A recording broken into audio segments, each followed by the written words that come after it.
বছর খানেক আগেই দুচোখ ভরা স্বপ্ন ছিল দেশ সেরা গোলরক্ষক হওয়ার।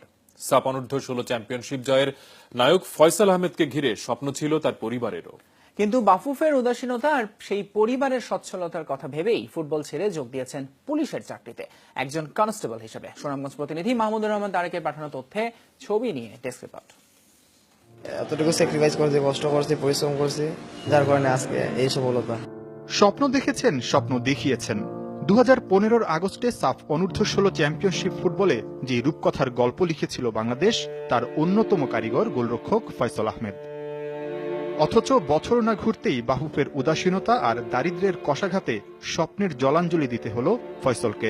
অভিমানী এই গোলরক্ষক শেষ পর্যন্ত প্রিয় গ্লাভসের মায়া ছেড়ে যোগ দিয়েছেন পুলিশে একজন কনস্টেবল হিসেবে।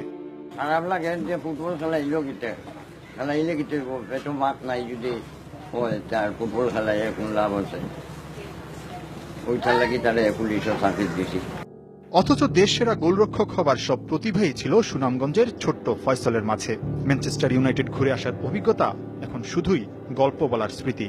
ছোট থেকে অনেক চেষ্টা করবো যে বড় যোগ তারকা হওয়ার জন্য, কিন্তু দেশ বিদেশে খেলাধুলা করে লাস্টে অনুগ্রহ শূন্য চ্যাম্পিয়ন হয়েও কোনো সুবিধা পাবে, আর্থিক সমস্যা পাবে, উপহার পায়নি। ছয় সফলতা ভঙ্গ হয়ে গেছে। যদি সরকার থেকে কোনো চান্স দেওয়া হয় বা কোনো সুযোগ সুবিধা পায়, তখন আবার খেলোয়াড় হিসেবে যোগ দিতে পারবো। দেশের ফুটবল যখন খেলোয়াড় সংকটে, তখন অবহেলা আর উদাসীনতায় এভাবেই হারিয়ে যাচ্ছেন হাজারো ফয়সাল।